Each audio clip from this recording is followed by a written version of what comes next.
Hello everyone, this is Renu Agarwal here. Welcome to Agarwal classes. आज का topic हमारा है टेंस। हम टेंस पर प्रैक्टिस क्वेश्चंस करने वाले हैं, तो इसमें हम पूरा डिस्कस करते हुए चलेंगे, क्योंकि देखो टेंसेज जो है वो चाहे तो आप कॉम्पिटिटिव एग्ज़ाम की तैयारी कर रहे हैं, चाहे किसी स्कूल एग्ज़ाम की तैयारी कर रहे हैं, सभी के लिए इम्पोर्टेंट रहता है। तो चलिए क्वेश्चन नंबर 1 देख लेते हैं। देखो पहला क्वेश्चन है, the bridge dash up by terrorist only last week. तो सबसे पहले हम यहाँ पे देख रहे हैं कि सारी क्या है, वर्ब की फॉर्म्स हैं। तो यानी जो टेंस होते हैं वो क्या होते हैं, टेंस होते हैं वो होते हैं फॉर्म्स ऑफ वर्ब। ठीक है, फॉर्म्स ऑफ वर्ब। ठीक है, अब अगर देखो वर्ब में भी क्या रहती है, हमारे पास हेल्पिंग वर्ब रहती है और मेन वर्ब्स रहती हैं, है ना। हेल्पिंग वर्ब में भी हमारे पास क्या होती है, एक तो होती है प्राइमरी ऑक्सिलरी वर्ब्स। देखो थोड़ा सा बेस अगर हम टेंस का तैयार करेंगे तो हमारे सारे क्वेश्चन जो है वो आगे वाले बहुत ही स्मूथली हो जाएंगे।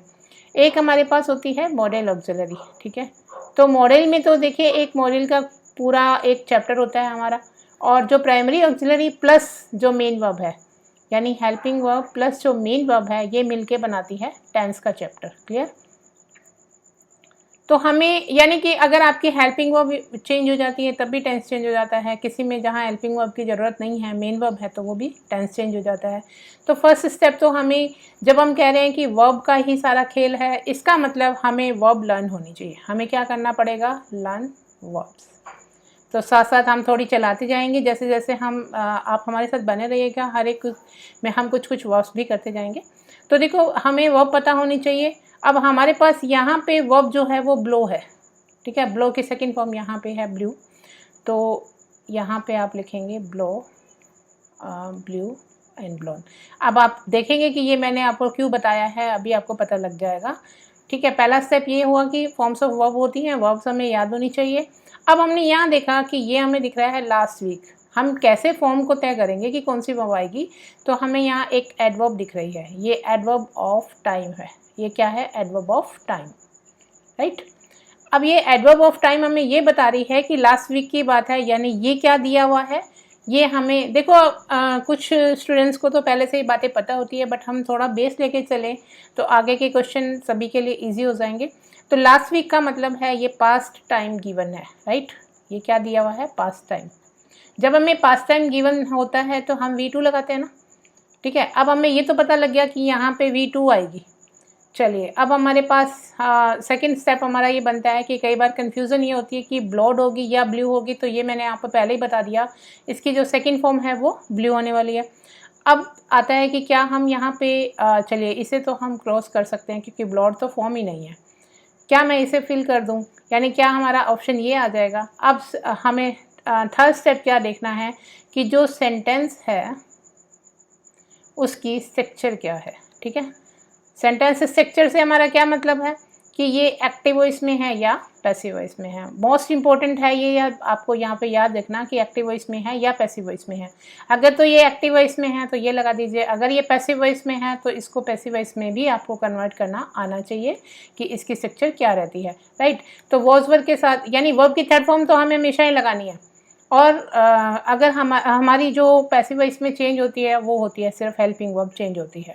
अगर आपने एक्टिव पैसिव का कंप्लीट चैप्टर देखना हो तो आपको प्लेलिस्ट मिल जाएगी, आप उसमें देख सकते हैं। पूरा हमने इसका डिस्कस किया हुआ है, एक कंप्लीट चैप्टर भी है और डिफरेंट पार्ट्स में भी ये एक्टिव पैसिव है, जिसकी आप कंप्लीट प्लेलिस्ट देखिएगा, आपका एक टॉपिक जो है वो तैयार हो जाएगा। क्लियर, बहुत सारे एग्जाम में आपके लिए ये फ्रूटफुल है। तो चलिए यहाँ पे है द ब्रिज। अब यहाँ से पहचानना है तो कैसे पता लगेगा कि एक्टिव वॉइस है या पैसिव वॉइस है। तो यहाँ पे सबसे पहले तो है जो ये सेंटेंस होता है एक्टिव वॉइस का, उसका जो सब्जेक्ट होता है वही उसका डूअर भी होता है, एक्टिव रहता है, वही काम क्यों करने वाला भी होता है। लेकिन जो पैसिव का सब्जेक्ट होता है वो उसका डूअर नहीं होता है, वो पैसिव रहता है, यानी वो लेज़ी होता है, वो काम नहीं करता। ठीक है, तो यहाँ पे देखिए the bridge dash up by terrorist, एक कि आपको बाय इंडिकेशन मिल रहा है। देखिए आप कहोगे कि बाय को देख के पता तो लग रहा है, बट कई बार क्या होता है अननेसेसरी डूअर होता है, तो बाय यहाँ पे मेंशन नहीं होता है। ठीक है, तो हर तरीके से आप इस क्वेश्चन को समझिए ताकि आप किसी भी तरीके से क्वेश्चन आ जाए आप इजीली कर पाएंगे। तो अभी तो हमें पता लग रहा है टेररिस्ट ने जो किया था, टेररिस्ट ने ब्रिज को यानी कि ब्लोन अप। यहाँ पे आपको एक मिल रही है फ्रेजल वर्ब, यानी जब भी आप इसका एक और पॉइंट देखिए, ब्लो के साथ हमने यहाँ लगाया अप। तो ब्लो अप का मतलब कि जब आप टेररिस्ट ने क्या किया, उसको विस्फोट के साथ डिस्ट्रॉय कर दिया था, उड़ा दिया मतलब, ठीक है, ब्रिज को ख़त्म कर दिया, डिस्ट्रॉय कर दिया एक्सप्लोजन के साथ। क्लियर? तो इसका मतलब यहाँ पे हमने फॉर्म कौन सी भरी। अब हमें ये तो पता लग गया ब्रिज तो खुद से हुआ नहीं, ये तो डूअर है ही नहीं है, इसका ये डूअर नहीं है, यानी पैसिव का सब्जेक्ट है। तो अब हमें पता लग गया हमें कौन सी फॉर्म भरनी है। देखिए जल्दी करते समय लास्ट वीक को देखते ही आप ये भरने वाले थे, बट नेक्स्ट स्टेप आपको ये करना है। क्लियर है? आई थिंक आपको क्लियर है। अब इसके कुछ देख लेते हैं कि लास्ट वीक की जगह और क्या क्या होना चाहिए, हो सकता है अगर हमें V2 लगाना है तो नेक्स्ट स्लाइड में इसे भी देख लेते हैं। देखो कुछ फॉर्म्स जैसा कि मैंने आपसे अभी बताया कि आप याद करते हुए चलेंगे, जो सेम है ब्लो यहाँ पे, फिर ये एक वॉवल चेंज हुआ, एक वॉवल चेंज हुआ यहाँ पे, blow blew blown third form, know knew known, एक साथ ऐसे याद करेंगे सिमिलर दिखने वाली तो जल्दी याद हो जाएगी। ग्रो ग्रू ग्रॉन, थ्रो थ्रू थ्रॉन, ठीक है। तो ये तो होंगी वर्ब की फॉर्म्स। जैसा कि हमने अभी देखा ब्लो के साथ आप लगाना, ये फ्रेजल वर्ब हो गई है, साथ साथ फ्रेजल वर्ब को भी तैयार कर लीजिए। टू बी डिस्ट्रॉयड, डिस्ट्रॉय हो जाता है यानी नष्ट किया जाना, बाय एन एक्सप्लोजन, एक्सप्लोजन का मतलब विस्फोट के द्वारा। अगर यही ब्लो अप अगर हम यूज़ करें एट समबडी, यानी वो तो हमने थिंग पर यूज़ किया ना, ब्रिज पर, अगर ये किसी पर्सन की बात हो रही होती तो इसका मतलब होता है to get angry with somebody, उसे कहते हैं ना गुस्सा फूट पड़ा, तो उसके लिए यूज़ होता है ब्लो अप।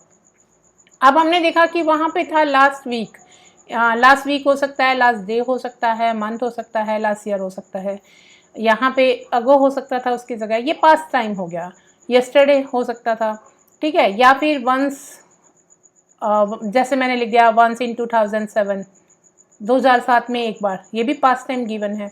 तो इस तरह के जब भी आपको टाइम गिवन हो तो फिर पास्ट टाइम गिवन हो तो हम यहाँ पे V2 का यूज़ कर लेते हैं।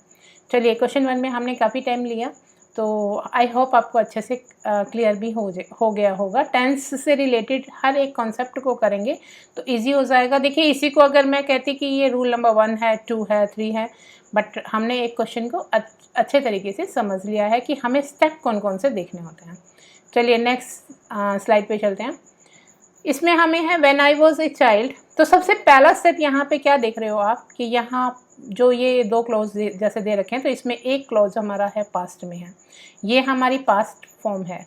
अब आप देखोगे कि पास्ट में भी ये क्या है, बी की फॉर्म है, और बी की फॉर्म जो होती है इज़म आर, साथ साथ बहुत सारी चीज़ें आप यहाँ पर बेसिक से भी करेंगे, वॉज वर, ठीक है। ये जो इज़म आर और वॉज वर है ये ड्यूअल इन नेचर होती है, यानी कि ये मेन वर्ब का काम भी कर सकती है और हेल्पिंग वर्ब का काम भी कर सकती है। जब ये मेन वर्ब का काम कर रही होती, जब ये हेल्पिंग वर्ब का काम करती है तब तो ये जैसे एक्टिव वॉइस में जाती हैं तो आईएनजी फॉर्म के साथ आ जाती है ना, और अगर पैसिव वॉइस में जाते हो तो इसके साथ आप वर्ब की थर्ड फॉर्म यूज़ कर लेते हो। क्लियर है? यही सब तो करते हो, ये भी तो रूल ही है, अच्छे से समझ ले तो इस कॉन्सेप्ट को यहीं पे हम क्लियर कर सकते हैं। अब ये जब मेन वर्ब का काम कर रही है तब ये यहाँ पर कोई एक्शन नहीं है, यहाँ पे ये लिंकिंग वर्ब का काम कर रही है, ठीक है। जैसा कि आपने अब देखिएगा वर्ब का जो हमने फर्स्ट वीडियो वर्ब का डाला है उसमें हमने बताया कि वर्ब्स कितने तरह की, स्टेटिव हो सकती है, लिंकिंग वर्ब हो सकती है, ठीक है। तो उनके बारे में आप वहाँ पर अच्छे से देखिएगा, पूरा बेस उसमें वर्ब का तैयार हो जाएगा। तो यहाँ पे हमने देखा पास्ट है तो ये 2 मैं यहाँ से ऑप्शन हटा सकती हूँ, ठीक है। ये मेरा बताने का क्या मतलब था कि पास्ट है तो आगे भी पास्ट ही होगा। When I was a child, जब मैं बच्चा था, I dash to school every day instead of going by cycle.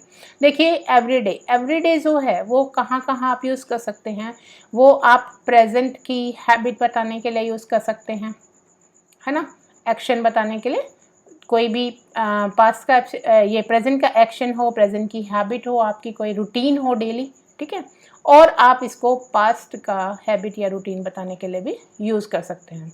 अब डिपेंड करता है कि ये सेंटेंस हमारा ऑलरेडी पास्ट में है तो ये हैबिट भी उसकी पास्ट की हो गई, यानी जब वो बच्चा था, यानी मैं बच्चा था तो मैं इंस्टेड ऑफ मतलब के बजाय, साइकिल पर जाने की बजाय चल कर जाया करता था। क्लियर है?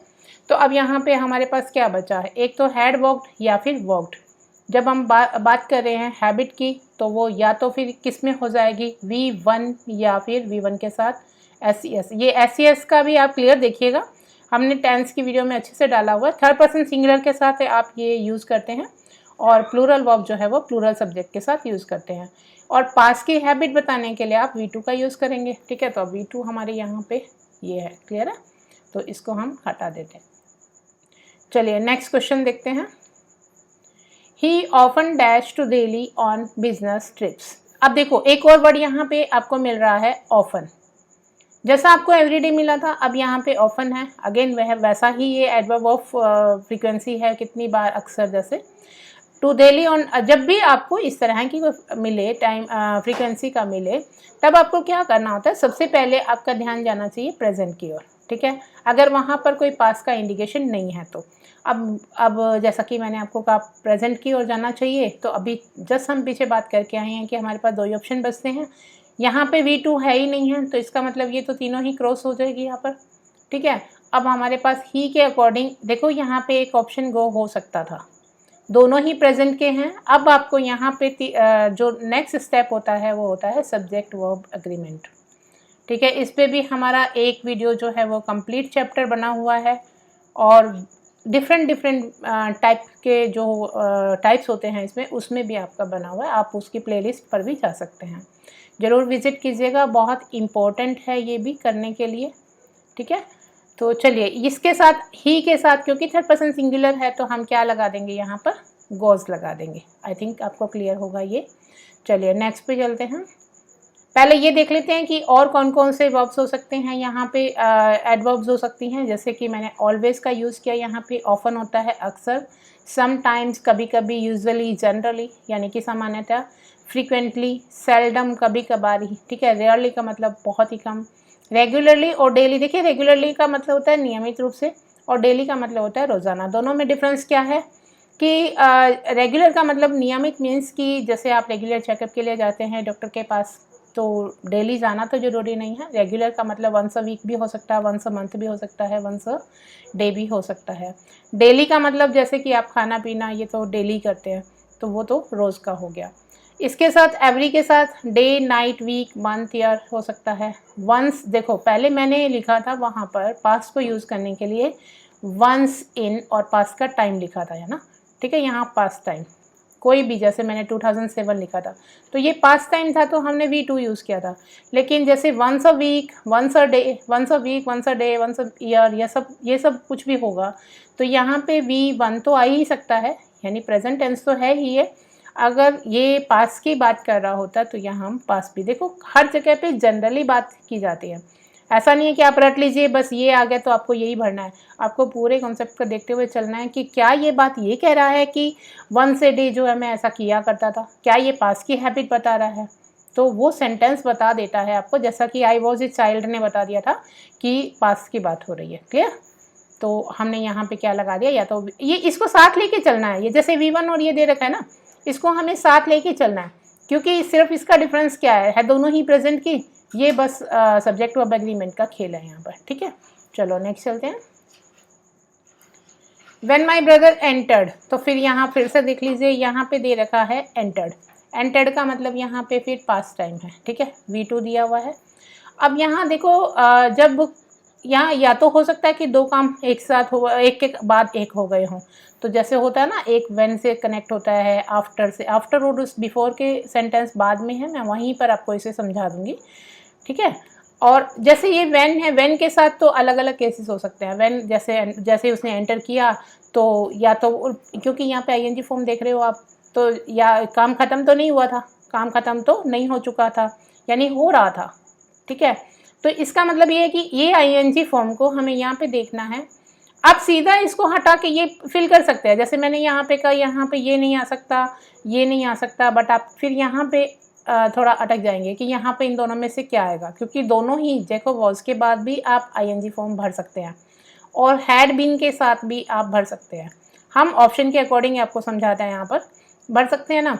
लेकिन ये इसके साथ हमें क्या ज़रूरी है, इसके साथ हमें सिंस या फॉर कोई प्लस टाइम गिवन होना चाहिए, तभी हम इस परफेक्ट कंटिन्यूस को यूज़ कर सकते हैं। ये आपको पहचान रहेगी यहाँ पर। आप चाहें तो यहाँ पे नोट कर सकते हैं कि हम क्या क्या रूल करते हुए चल रहे हैं। यानी हम हैड बीन को चाहिए तो क्या फिल करना पड़ेगा हमें, वॉज वर्क के साथ ING फॉर्म आ सकती है, इज़म आर के साथ आ सकती है, बट एम आर तो आपको गिवन भी नहीं है और आप यहाँ कर भी नहीं सकते थे। क्यों? क्योंकि आपको यहाँ पर पास गिवन है, ठीक है, तो अब हमारे पास ऑप्शन बचता है वॉज। आई होप आपको ये क्लियर होगा। चलिए क्वेश्चन नेक्स्ट देख लेते हैं। जैसा कि पिछले क्वेश्चन में मैंने बताया, यहाँ पे आप देखिए it dash since early morning. Since के बाद टाइम गिवन है यहाँ पर, यानी कि ये जो सिंस और फोर है ये यहाँ पे पास्ट की बात हो रही है कि सुबह से शाम से ऐसे, ठीक है। तो सुबह से जब भी आप सिंस और फोर का भी देख लीजिएगा कि सिंस का यूज़ कहाँ होता है और फोर का यूज़ कहाँ होता है, क्योंकि एक क्वेश्चन जब टेंस कर रहे हैं तो ज़रूरी तो नहीं है कि हम सिर्फ टेंस पर ही बात करते हुए चले, हम बाकी भी तो चीज़ों को करेंगे तो अच्छे से हमारी तैयारी हो सकती है। तो देखो सिंस का यूज़ होता है जब हम पॉइंट ऑफ टाइम की बात करते हैं, ठीक है। अच्छे से आप उसमें देख लीजिएगा, काफ़ी एग्जाम्पल के साथ मिल जाएगी आपको ये वीडियो। पॉइंट ऑफ टाइम का मतलब क्या है, जैसे यहाँ पे मॉर्निंग दे दिया, ठीक है, अर्ली मॉर्निंग दे दिया, इवनिंग हो गया, यानी यहाँ पे कोई सन दे दिया भी इतने जैसे कि मैंने 2007 लिखा था, 2010 से 1995 से, तो ये चीज़ क्या है, ये पास्ट टाइम गिवन है, इतने टाइम से ये काम हो रहा है। जब भी सिंस और फोर दिया होगा हम, और अच्छा फोर की भी बात कर लेते हैं, ये होता है पीरियड ऑफ टाइम के लिए। पीरियड ऑफ टाइम का मतलब क्या है, समय की कोई अवधि, यानी कि 1 महीने से 2 महीने से 2 मिनट से 2 बजे आएगा तो सिंस आएगा, बट 2 घंटे से अगर मैं बात करूँ तो 4 आ जाएगा, ठीक है। तो इनके बारे में तो आप वहाँ पर देख ही लीजिएगा। अब आती है बात की ये सिंस की बात हम कर रहे थे कि इसके बाद हम कौन कौन से टेंस का यूज़ कर सकते हैं। एक हम यूज़ कर सकते हैं ओनली परफेक्ट का और एक परफेक्ट कॉन्टिन्यूस का। तो आप यहाँ पे देखिएगा, मैंने यहाँ पे कोई प्रेजेंट या पास्ट नहीं लिखा है, मैंने कहा परफेक्ट या परफेक्ट कॉन्टिन्यूस, क्लियर। अब यहाँ पे देखो सुबह से बारिश, विल रेन तो नहीं आएगा ना, परफेक्ट तो है ही नहीं। परफेक्ट के लिए तो आपके पास क्या फॉर्म होनी चाहिए, V3 होनी चाहिए, ठीक है। V3 ही परफेक्ट की फॉर्म है और इसमें ING होनी चाहिए। ING के साथ कॉन्टिन्यूस में परफेक्ट कॉन्टिन्यूस क्या होना चाहिए, इसमें परफेक्ट कॉन्टिन्यूस में आपके पास हैज़, हैव, हैड, है ना, ये हो सकता है। और इसके साथ आपको बीन चाहिए, फिर आपको ये फॉर्म चाहिए। अब आइए आप यहाँ पर कि मेरे पास एक आ रहा है इज़ रेनिंग, तो सिंपल ये आपका कंटिन्यू की बात कर रहा है, प्रेजेंट कंटिन्यू की। विल ये नहीं आएगा, इसका मतलब रेन्ड भी नहीं आएगा। अब बचा क्या, हैज़ बीन रेनिंग। आप यहाँ से स्ट्रक्चर मैच कीजिए, हैज़ बीन रेनिंग, ठीक है।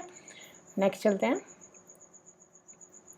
If you sincerely God will listen to your prayers, ये डैश हमें फिल करना है योर सिंसियरली के बीच में जो भी है। अब देखो यहाँ पे आपने सुना होगा कि एक होता है क्लॉज और एक होता है सेंटेंस भी। अब यहाँ पे आप कहोगे मैम उसकी बात कर रही हैं वीडियोस देखने की। एक बेसिक वीडियो हमने डाली है जो कि वीडियो हमारी बिल्कुल स्टार्टिंग वीडियो ही है, उसमें अगर आप चले जाते हैं तो आपका एकदम बेस क्लियर हो जाएगा, ठीक है। तो क्लॉज का मतलब होता है दोनों में ही एक सब्जेक्ट और एक वर्ब रहती है, ठीक है। ये मैंने क्यों बोला मैं यहाँ पे आपको बताऊंगी। तो देखो इसमें भी सब्जेक्ट होता है, इसमें भी सब्जेक्ट होता है, इसमें भी अपनी एक वर्ब होती है, इसमें भी एक वर्ब होती है। तो फिर दोनों का डिफरेंस क्यों है, दोनों को अलग नाम क्यों दिया गया है, क्योंकि एक क्लॉज जो होता है वो एक मतलब मीनिंग दे भी सकता है बुरा और नहीं भी। कौन सा क्लॉज जो होता है, जैसे मेन क्लॉज होता है एक, और एक होता है आपका सब ऑर्डिनेट क्लॉज, ठीक है, सब ऑर्डिनेट क्लॉज। अब जो ये सबऑर्डिनेट क्लॉज है इसको डिपेंडेंट क्लॉज भी कहते हैं, ये इंडिपेंडेंट होता है, ये मीनिंग पे डिपेंड करता है इसके, ठीक है। ये जब साथ होगा तभी ये कंप्लीट मीनिंग देगा। तो इसका मतलब क्लॉज अपना मीनिंग दे भी सकता है और नहीं भी, मेन क्लॉज देगा, सबऑर्डिनेट नहीं देगा। इसमें सेंटेंस में हमेशा ही पूरा मीनिंग होगा, ठीक है। और एक सेंटेंस में मोर देन वन क्लॉज हो सकते हैं। क्लॉज को तो आप ये कहेंगे एक क्लॉज दो क्लॉज, लेकिन सेंटेंस में एक से ज़्यादा, 2 क्लॉज 3 क्लॉज कितने भी हो, आपका वो एक सेंटेंस ही कहलाएगा, क्लियर। तो चलिए ये तो बात हो गई। अब आपने यहाँ देखा कि मैंने ये क्लॉज और सेंटेंस की बात यहाँ पे क्यों की। ये आपका एक क्लॉज है, ये सब्जेक्ट है, यहाँ वर्ब फिल करनी है, ठीक है। और फिर ये एक सब्जेक्ट है, ये हेल्पिंग वर्ब, ये आपकी मेन वर्ब, ये आपका मेन क्लॉज है। अब कैसे पता लगा कि ये मेन क्लॉज है, मीनिंग दे रहा है या नहीं दे रहा। ये जो कंजंक्शन होते हैं ना, जहाँ पे कंजंक्शन लगे होते हैं, वो आपका जो होता है वो सबऑर्डिनेट क्लॉज होता है, क्लियर। ऐसा पहचानने में भी आ सकता है कई जैसे स्कूल स्टूडेंट से तो ये भी पूछा जाता है कि कौन सा इसमें मेन क्लॉज है, कौन सा इसमें सबऑर्डिनेट क्लॉज है, तो आप इस तरीके से इसे बता सकते हैं। तो जब इफ़ क्लॉज वाला आता है यहाँ पर, तो इसका आपको मैं एक नेक्स्ट स्लाइड में दिखाती हूँ कि किस तरह से इसे यूज़ करना है। देखो, एक है इफ़ क्लोज यहाँ पर, दूसरी तरफ हमें मेन क्लोज फिल करना होता है। हम बैक चलेंगे, क्वेश्चन को बाद में करेंगे, पहले इसे थोड़ा समझ लेते हैं। ये हो गया आपका मेन क्लोज, ठीक है। जब हमारे पास यहाँ पे प्रेजेंट टेंस हो, यहाँ सिंपल होना जरूरी नहीं है, यहाँ प्रेजेंट टेंस में कुछ भी हो सकता है, ठीक है। इज एम आर के साथ अब पैसिव वॉइस में जाओगे तो फॉर्म चेंज हो जाएगी ना, वर्ब की थर्ड फॉर्म हो जाएगी, कुछ भी हो सकता है यहाँ पे, लेकिन रहना प्रेजेंट चाहिए। जब यहाँ पे प्रेजेंट रहेगा तब आप यहाँ पे future tense, simple future tense को फिल करेंगे। बट फ्यूचर टेंस के लिए आपके पास है विल और शैल मॉडल, ठीक है। अब अकॉर्डिंग टू सेंटेंस यहाँ पे ये, मे, कैन, इनमें से भी आप कोई मॉडल वर्ब यहाँ पर फिल कर सकते हैं। उसके बाद आपकी हमेशा ही बेस फॉर्म रहेगी। ये मॉडल वर्ब, चलिए नेक्स्ट आप, जैसे अब मैंने कहा था यहाँ नोट लिखिए और साथ में यहाँ पर नोट करते हुए जाइए कि हमने क्या क्या देखा, ठीक है। अब यहाँ पे आप ऐसे लिख सकते हैं कि ये जो कोई भी मॉडल, विल शैल नहीं, कोई भी मॉडल होगा उसके साथ हमेशा ही बेस फॉर्म यूज़ करेंगे, ठीक है, बेस फॉर्म, ठीक है। आप यूँ कह सकते हैं इन्फिनेटिव विदाउट टू आप यूज़ करेंगे यहाँ पर। अब यहाँ पे मैंने ये बताया, जैसे कि अभी पास्ट टेंस दिया हुआ हो यानी V2 दिया हुआ है, तो जब हम क्या करेंगे, जैसे कि हम विल शैल यूज़ करने वाले थे, हमने यहाँ पे वुड यूज़ कर दिया। अगर हम कैन में यूज़ करने वाले थे तो उसी की तरह से हम यहाँ पे माइट और कुड भी यूज़ कर सकते हैं ना, अकॉर्डिंग टू सेंटेंस। क्लियर। अब क्योंकि मैंने यहाँ पे क्या बोला, लर्न करवा रही हूँ मैं साथ साथ आपको कि जब भी कभी आप मॉडल वर्ब यूज़ कर रहे हैं तो कंफ्यूज होने की ज़रूरत नहीं है कि यहाँ पे V2 था तो यहाँ पे भी V2 आएगा। V2 हमने इसको पास कर दिया है, हमने इसे पास कर दिया है, मॉडल वर्ब है वो तो हमेशा ही बेस फॉर्म में रहेगी। क्लियर। चलिए नेक्स्ट चलते हैं पास्ट परफेक्ट की तरफ। पास्ट परफेक्ट का मतलब यहाँ पे आपको मिलेगी हैड V3। अब ये याद करने के लिए, V3 को याद करने के लिए हमने यहाँ पर V3 लगा दिया। अब एक चीज़ और याद करनी है आपको, मतलब नेक्स्ट जो ये रूल आप लिखते जा रहे होंगे आई थिंक, यहाँ पे आपने क्या किया, ये जब भी आप कभी हैज़, हैव या हैड का यूज़ करते हैं तो आपको हमेशा ही V3 चाहिए, ठीक है। अब देखो इस रूल को कैसे कंप्लीट किया इसने, कि हमने मॉडल वर्ब लगा दी वुड, ये तो पास्ट के हिसाब से लगा दी, हैव लगाया साथ में, ठीक है, क्योंकि हैड V3 है इसलिए हमने यहाँ पर वुड के साथ हैव लगाया। हमें यहाँ V3 लगानी है, डायरेक्ट हम लगा नहीं सकते ना, क्योंकि वुड के साथ क्या चाहिए, बेस फॉर्म। और अब आ जाइए यहाँ पे कि हमारा जो ये बेस है वो है हैव और ये प्राइमरी ऑक्सिलरी वर्ब है, ठीक है। और यहाँ हो गया हैज़, और इसकी अगर हम प्लूरल बात करें तो हैव, ये तो हमारी हैव तो है बेस, इसकी सिंगुलर ये है, इसकी प्लूरल ये है, इसकी सेकंड फॉर्म ये है और इसकी थर्ड फॉर्म ये है। क्लियर। तो इसने अपना रूल यहाँ पे पूरा किया कि मॉडल वर्ब के साथ हमें क्या लगाना है, हैव लगाना है, यानी हैव मीन्स बेस फॉर्म लगानी है, ये हमने यहाँ पे पूरा कर दिया। हैज़ हैव क्या लेगा, हमेशा ही वर्ब की थर्ड फॉर्म लेगा, तो ये रूल भी पूरा हो गया। चलिए अब क्वेश्चन को देखते हैं, समझते हैं कि यहाँ पे हमारे पास क्या गिवन है, विल और शैल के साथ यानी किसी भी मॉडल वर्ब के साथ यहाँ पे V1 दिया हुआ हो, उल्टा हो गया ना कि इधर दिया हुआ था हम इधर फिल कर रहे थे, तो ऐसा ही सेम अब इधर कर लेना है। बहुत सारे क्वेश्चन आप करने वाले हैं इस तरह से, आगे आगे स्लाइड्स में हमारे साथ बने रहिएगा, तो आपको रूल को रटने की याद नहीं करने की ज़रूरत नहीं पड़ेगी, आप सीधा ही समझ जाएंगे। मॉडल के साथ V1 है, यहाँ पे V1 तो यूज़ करना ही है ना हमें। अब इफ़ के साथ वाले में आप कभी भी दूसरा एक और यहाँ पे जहाँ नोट लिख रहे हो लिख दीजिए, जो इफ़ क्लोज है वहाँ पर कोई भी फ्यूचर का वर्ड यूज़ नहीं करेंगे, जैसे विल, वुड, शैल, शुड, इस तरह का वर्ड यूज़ नहीं करेंगे। क्लियर। तो ये एरर में आता है आपके वहाँ पर। अब यहाँ पे हो गया इफ़ यू डैश, अब मेरे पास यू के अकॉर्डिंग ही तो मुझे फिर, हाँ यहाँ सब्जेक्ट वर्ब अग्रीमेंट का आपको ध्यान रखना है। अगर मैं मेरा यहाँ पे इफ़ ही होता तो मुझे वो ध्यान रखना पड़ता कि इसके साथ वर्ब की SES फॉर्म लगानी है, ये हमें ध्यान रखना है, ठीक है। लेकिन यू के साथ तो प्लूरल वर्ब आती है, तो यहाँ दिया हुआ है pray. If you pray sincerely, अगर तुम भगवान से सिंसियरली प्रे करते हो तो भगवान तुम्हारी सुनेंगे, ठीक है, प्रेयर सुनेंगे। अब ये तो आप यहाँ से ख़त्म कर सकते हो, ठीक है। चलिए next, the meeting began after the chief guest dash. देखो यहाँ पे हमारे पास दे रखा है V2। ये कंसेप्ट जैसा कि मैंने कहा था आफ्टर और बिफोर के बारे में हम नेक्स्ट क्वेश्चंस में बात करेंगे। ये क्या होता है कि एक के बाद एक काम जब होता है तब ये इस तरह से होता है। तो एक तरफ हमारे पास यानी कि पास्ट ऑफ पास्ट होता है, एक काम पास्ट के बाद हुआ है और एक काम है पास्ट, काम तो वो भी हो गया, ठीक है। यानी कि ये टाइमलाइन पे अगर देखें तो एक काम हमारा यहाँ हो गया, उसके बाद ये काम हुआ, ये हमारा एक्शन 1 है, यानी ये पहले ख़त्म हुआ, ये हमारा एक्शन 2 है। जो एक्शन 1 है उसमें लगाइएगा हैड V3 और जो एक्शन 2 है उसमें लगाना है V2। क्लियर। अभी इस बात को समझिए कि ये किन से कनेक्ट है, या तो ये आफ्टर या ये होगा बिफोर से, और कभी कभी जैसा मैंने कहा व्हेन से भी हो सकता है। बट व्हेन हम यहाँ पर क्यों मेंशन नहीं कर पा रहे हैं, क्योंकि व्हेन के साथ आपने देखा कि कंसेप्ट चेंज भी हो सकता है, वैसे चेंज बिफोर के साथ भी हो सकता है। कब?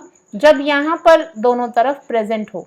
जैसे कि मान लीजिए मेरे पास यहाँ पे माता जी खाना बनाती है और मतलब फादर के आने से पहले खाना बना लेती है, रोज़ ही फादर आते हैं, रोज़ ही वो खाना बना लेती है, ठीक है। तो इसका मतलब ऐसे नहीं है, दोनों का कॉम्बिनेशन ऐसा रहना चाहिए। देखो कैसा कि अगर आफ्टर के बाद हैड V3, ऐसे याद कीजिए, आफ्टर के बाद हैड V3 और बिफोर के पहले, इनका मीनिंग होता है ना, आफ्टर मतलब बाद में, बिफोर मतलब पहले। तो बिफोर से पहले हैड V3, आफ्टर के बाद में हैड V3 हो, तब हमें यहाँ पर आफ्टर से पहले और बिफोर के बाद में V2 मेंशन करना है, ठीक है। तो ये इजी हो जाएगा आपके लिए। हालांकि ये सब आपने वैसे रट्टा मारा हुआ है, डॉक्टर के आने से पहले मरीज मर चुका था, पर थोड़ा सा अगर समझ लें तो ज़रूरी नहीं है कि आपने जस्ट बिफोर देखा और आपने ये कॉम्बिनेशन डाल दिया, ठीक है। तो यहाँ पे देखिए अब तो हमें क्लियर पता है कि आफ्टर के बाद वाले में हैड V3, क्योंकि यहाँ V2 दिया हुआ है, तो हैड V3 का मतलब डायरेक्ट V3 बीन वाला नहीं करना है, ठीक है। तो यहाँ पे ऑप्शन है हैड अराइव्ड।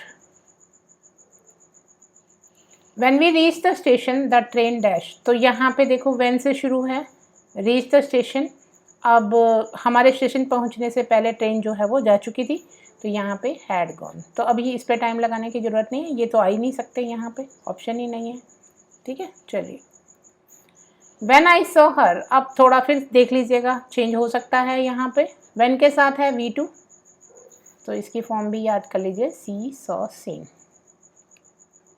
एक आप चाहें तो अपने नोटबुक में एक पेज बना सकते हैं, पिन पेज को रखिए और वहाँ जैसे भी आप फॉर्म याद करते हैं वहाँ लिखते जाइए, ठीक है। चलिए she dash chess with her children. अब देखो उसने देखा, ऐसा तो है नहीं कि वो खेल चुकी थी तो उसने कैसे देखा।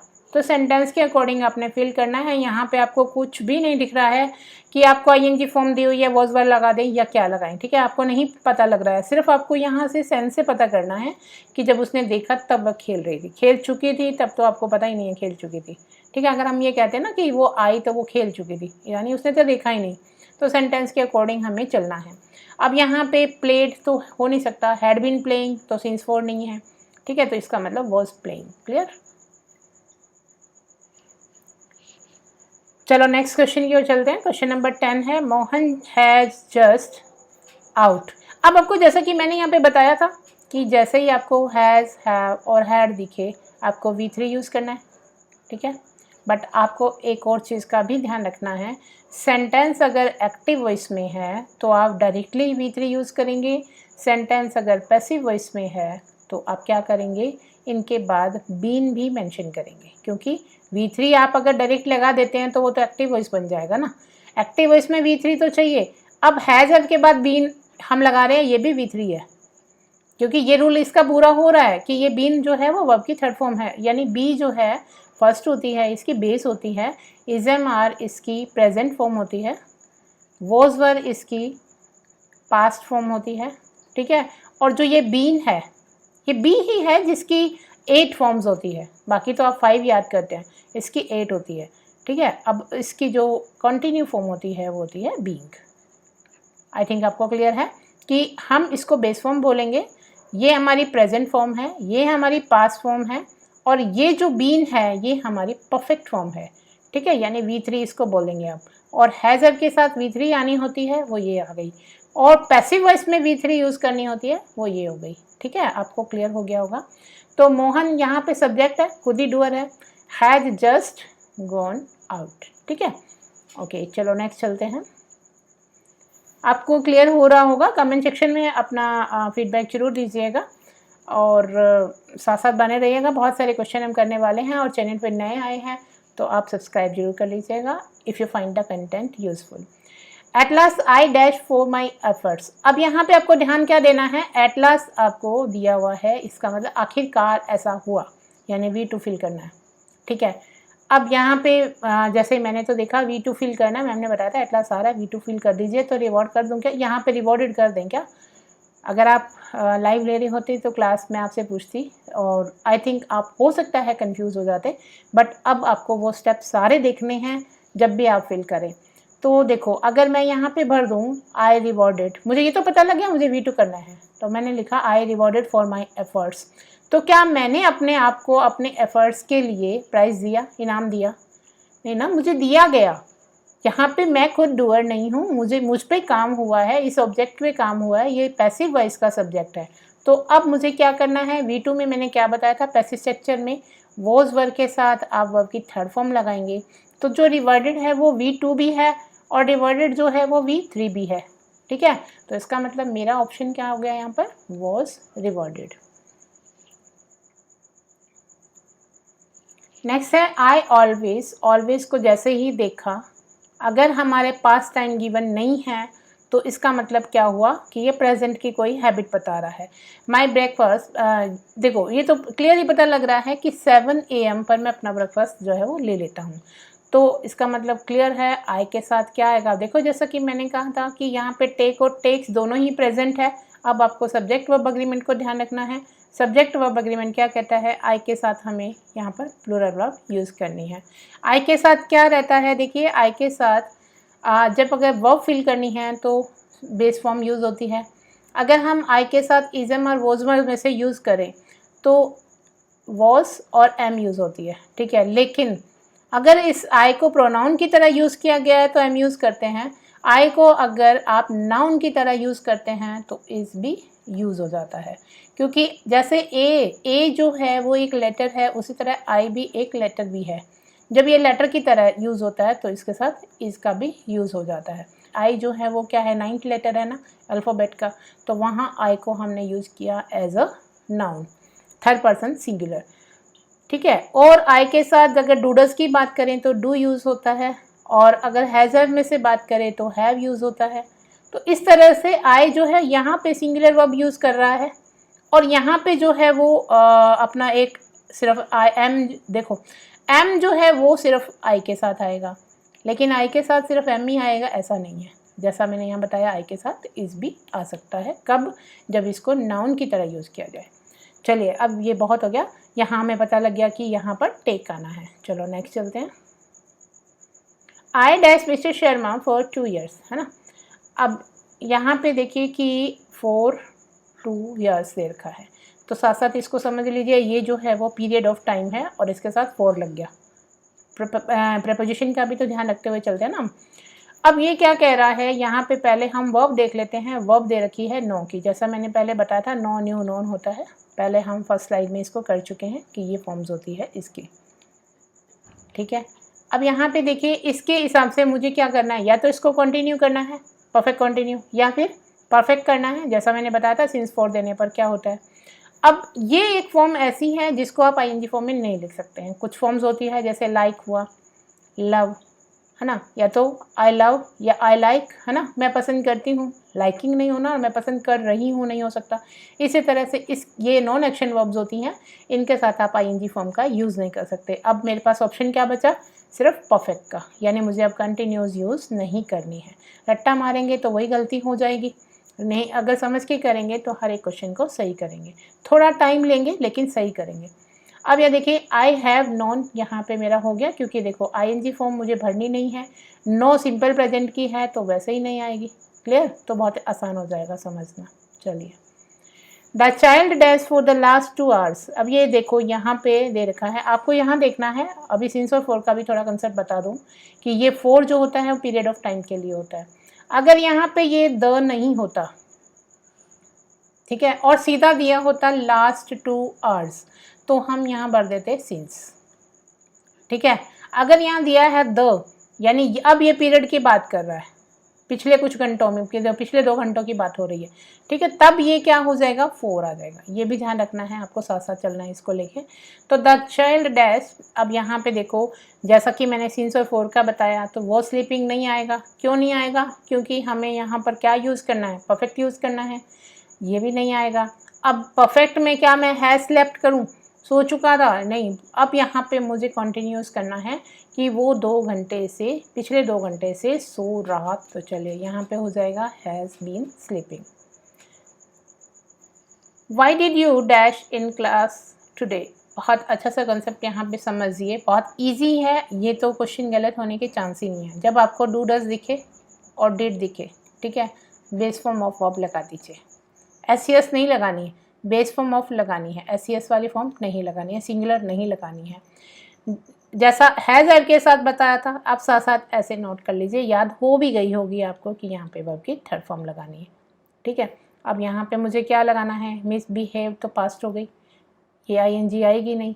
अब सीधा सीधा ऑप्शन दिख रहा है, तो ज़्यादा कुछ सोचने की ज़रूरत ही नहीं है। The public dash requested not to walk on the grass. Public, अब यहाँ पे फिर आपको सारे स्टेप को देखना है। ऐसा नहीं है कि मैंने बोला कि अब आप यहाँ पे इसको देखो, अगर आप इसको V2 मानते हो, इसको समझिए कि ये मेरी फर्स्ट फॉर्म है, इसको मैंने ED लगाकर साथ में सेकंड और थर्ड फॉर्म बना दिया, ठीक है, ED लगाकर थर्ड फॉर्म और सेकंड फॉर्म बना दिया। अब मुझे कैसे पता लगेगा कि ये सेकंड फॉर्म है या थर्ड फॉर्म है। अगर ये होती सेकंड फॉर्म तो ये ब्लैंक नहीं होता, है ना। अगर ये है थर्ड फॉर्म तो इसका मतलब ब्लैंक है, मतलब ये थर्ड फॉर्म है, मुझे यहाँ कुछ तो लगाना है। ING फॉर्म तो दिख ही नहीं रही यहाँ पे। तो देखो ISMR को अगर मैं यहाँ पे अगर मैं लगाती हूँ आर या वर, आप कहोगे कि ISMR अगर मैं लगाती हूँ तो मुझे यहाँ ING फॉर्म चाहिए, है ना, और आर लगाती हूँ तो ING चाहिए, और वर लगाती हूँ तो ING फॉर्म चाहिए, हैज़ लगाती हूँ तो V3 चाहिए, ऐसा ही है ना। अब यहाँ पे देखो कि क्या मैं इस MR या फिर वोज वर्ग के साथ थर्ड फॉर्म नहीं लगा सकती, मैं थर्ड फॉर्म भी तो यूज़ कर सकती हूँ ना इनके साथ, अगर ये सेंटेंस मेरा पैसिव वॉइस में है। तो ये देखिएगा, द पब्लिक, पब्लिक ने खुद रिक्वेस्ट किया अपने आप को कि घास पर नहीं चलना चाहिए, मतलब नॉट टू वॉक, मत चलो, नहीं, पब्लिक से रिक्वेस्ट किया जाता है, पब्लिक से रिक्वेस्ट की जाती है कि वो घास पर ना चले। तो अब अब क्या देखना है, पब्लिक इज़ है या पब्लिक आर है, ठीक है। अब ये तो ख़त्म हो गया ना यहाँ से कि अगर मैं ये हैज़ लगा दूँ इसका मतलब तो पब्लिक खुद ने रिक्वेस्ट करी है। अगर मैं यहाँ पे वर लगाऊँ तो पास की बात हो जाएगी, क्योंकि ये तो एक नोटिस है, ठीक है। यहाँ पे मुझे 2 में से चूज़ करना है, दोनों प्रेजेंट के हैं, तो पब्लिक के साथ क्या आएगी, वर्ब की सिंगुलर फॉर्म आएगी। नेक्स्ट देखो, the book dash next week. अब यहाँ पे नेक्स्ट वीक हमें क्या बता रहा है, नेक्स्ट वीक बता रहा है कि ये बात फ्यूचर की है ना, फ्यूचर की है। फ्यूचर के टेंस में भी ये कौन सा टेंस हो गया, सिंपल फ्यूचर, क्योंकि नेक्स्ट वीक की बात हो रही है, नेक्स्ट वीक, नेक्स्ट मंथ, ऐसा कुछ हो रहा है। तो क्या मैं ऐसा लिख दूं कि the book will publish next week, क्योंकि यही तो होती है ना, विल शैल के साथ V1 लगा दीजिए, सिंपल फ्यूचर बन जाता है। या ये तो हटाई दीजिए यहाँ से, तो बीइंग और ये तो हटाई दीजिए। अब ये 2 है मेरे पास, अब क्या बुक अपने आप पब्लिश हो जाएगी। अब यहाँ पे मुझे एक्टिव पैसिव को देखना है, बहुत ध्यान रखना पड़ता है इस चीज़ का आपको। द बुक डैश, देखो बुक खुद से पब्लिश नहीं होगी, जब मेरे पास सिंपल फ्यूचर में विल और शैल दिया हुआ होता है, उसका मुझे पैसिव वॉइस बनाना होता है। तो क्या स्ट्रक्चर रहती है, इनके साथ कोई भी मॉडल वर्ब हो, खाली विल शैल की बात नहीं है, कोई भी ये मॉडल वर्ब होगा तो मुझे यहाँ पे दी होगी V1, तो मुझे यहाँ क्या लगा देना है, इनके साथ बेस फॉर्म B लगाकर, बेस फॉर्म तो लगानी ही पड़ेगी थर्ड लगाने के लिए, तो B के बाद आप थर्ड फॉर्म लगाएंगे, क्योंकि पैसिव वॉइस में हमेशा ही आपकी थर्ड फॉर्म आती है। अब हमारे पास ऑप्शन बचता है विल बी पब्लिश्ड। चलिए नेक्स्ट चलते हैं। Hundreds of people dash in war. अब फिर से देखिए कि हंड्रेड्स ऑफ पीपल मतलब वॉर में आर किल्ड, मारे जाते हैं, बेन किल्ड, देखो बीइंग तो क्यों नहीं आएगा यहाँ पे कि बीइंग के साथ तो आपको इज़म आर वॉज वर्ब भी तो चाहिए था, अगर ये पैसिव वॉइस की बात कर रहे हैं। तो किल्ड तो लोगों, हंड्रेड ऑफ पीपल ने नहीं मारा था, हैव बीन किल्ड, मारे गए हैं, ठीक है। तो यानी कि हमारे पास कौन सा आ गया यहाँ पे, पैसिव वॉइस का स्ट्रक्चर आ गया। लोग मारे गए हैं ना, उन्होंने किसी को नहीं मारा, उनको मारा गया है, क्लियर। चलिए next, our friend dash by 4 PM today. अब देखो यहाँ पे आपको थोड़ा सा ये देखना पड़ेगा, जब आपके पास बाय प्लस टाइम गिवन हो, ठीक है, बाय प्लस टाइम गिवन हो, या फिर दिया हुआ हो बाय द एंड ऑफ, और फिर साथ में कोई टाइम दिया हो, जैसे मैंने लिख दिया by the end of March, ठीक है, अगर मैंने ये लिख दिया तो यानी कि टाइम हो गया ना यहाँ पर, तब हम किसका यूज़ करते हैं, हम फ्यूचर परफेक्ट का यूज़ करते हैं कि भाई इतने समय तक काम हो चुका होगा, तो फ्यूचर परफेक्ट का यूज़ करते हैं। और फ्यूचर परफेक्ट का मतलब है विल, शैल। याद करिए विल शैल के साथ क्या लगानी है, ठीक है, और वर्ब की थर्ड फॉर्म लगानी है। हैज़ के बिना आएगी नहीं, हैज़ वर्ड के बिना आएगी नहीं, परफेक्ट फॉर्म ये होती है। हैज़ वर्ड के बिना आएगी नहीं, हैड में लगा नहीं सकती क्योंकि पास्ट हो जाएगा, मुझे चाहिए बेस फॉर्म, हैज़ भी नहीं लगेगा, तो इसका मतलब ये फॉर्म होती है। तो क्लियर है यहाँ पे आपको, विल हैव अराइव्ड, मतलब हमारे फ्रेंड जो है वो आज 4 बजे तक आ चुके होंगे, ठीक है। चलिए next, the patient dash before the doctor arrive. जैसा कि मैंने कहा था इस क्वेश्चन से तो आपको ये बिफोर और आफ्टर वाले अच्छे से तैयार होंगे। बिफोर के पहले वाले में हैड V3, आफ्टर के बाद वाले में हैड V3, ये दो कॉम्बिनेशन मैंने बताए थे आपको। ये V2 है, ये बिफोर के पहले क्या लगानी है, हैड प्लस V3, तो हैड प्लस V3 यहाँ पे ढूंढिए आप, यहाँ पे ये नहीं है, ठीक है, ये नहीं है आपकी, तो हैड डाइड आ जाएगा। क्लियर। तो आई होप आपको ये क्वेश्चन समझ में आ गए होंगे। हम नेक्स्ट जो है वो आगे और भी टेंस की प्रैक्टिस करेंगे। देखिए टेंस जो है वो प्रीवियस ईयर हम क्वेश्चन अगर मान लीजिए किसी भी एग्ज़ाम में आए हुए करते हैं तो टेंस ही होते हैं। आप हर पॉइंट ऑफ व्यू देख सकते हैं उन्हें, चाहे वो किसी भी एग्ज़ाम में आए हुए हो, आप अपने लिए उसकी प्रैक्टिस कर सकते हैं। हमारे साथ बने रहिएगा। अगर अगर आपको कंटेंट पसंद आ रहा है तो शेयर ज़रूर कर दीजिएगा। Thanks for watching.